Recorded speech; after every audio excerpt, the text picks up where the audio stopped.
स्थानिक स्वराज्य संस्थांच्या निवडणुका महाराष्ट्रात सर्वत्र व्हायला पाहिजेत. राम कदम. कोल्हापूर. स्थानिक स्वराज्य संस्थांच्या निवडणुका महाराष्ट्रात सर्वत्र व्हायला पाहिजेत अशी मागणी आहे. सर्वोच्च न्यायालयाच्या आदेशाचं पालन राज्य सरकारला आणि निवडणूक आयोगाला करावंच लागतं.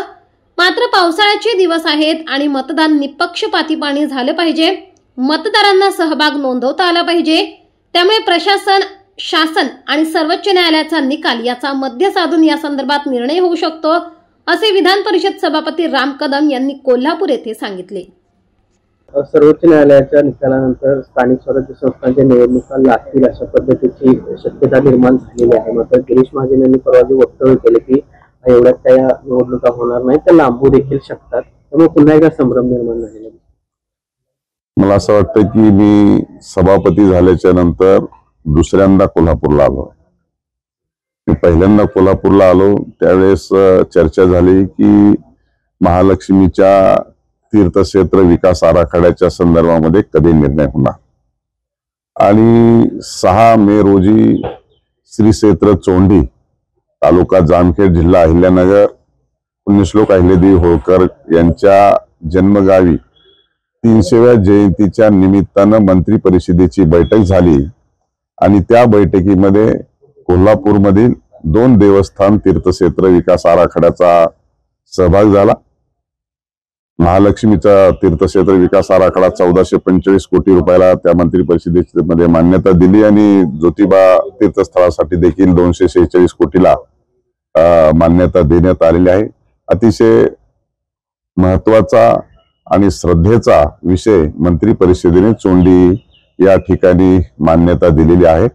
त्यामुळे निश्चितच मला पहिल्यांदा आलो त्यावेळेस मंजुरीच्या प्रतीक्षेत असलेला आराखडा मी दुसऱ्यांदा ज्यावेळेस कोल्हापूरमध्ये येतो आहे त्यावेळेस तो माझ्याच गावी मंत्री परिषदेमुळे मध्ये या विकास आराखड्याला मान्यता मिळाली, हे अतिशय महत्वाचं आहे.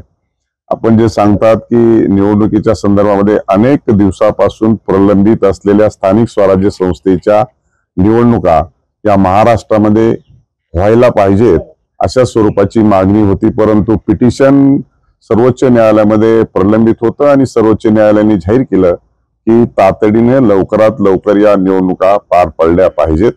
परंतु निश्चित स्वरूपामध्ये महामहिम सर्वोच्च न्यायालयाच्या आदेशाचं पालन हे राज्य सरकारला आणि निवडणूक आयोगाला हे करावंच लागतं. परंतु प्राप्त परिस्थितीमध्ये पावसाळ्याचे दिवस आहेत आणि पावसाळ्याच्या दिवसाचं जी काय आहे ते पडताळणी करावी लागेल. शेवटी मतदान हे सौहार्दामध्ये आणि निरपक्षपातीपणे झालं पाहिजे.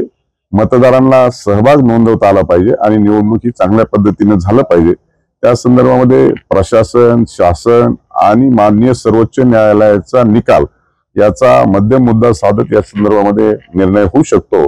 त्यामुळे माननीय महामहिम सर्वोच्च न्यायालयाचा आदेश हा मानावाच लागतो आणि मानलाच पाहिजे. आणि म्हणून त्यासाठी काही पावसाळ्याचा काही व्यत्यय येतोय का हे पडताळणी करणं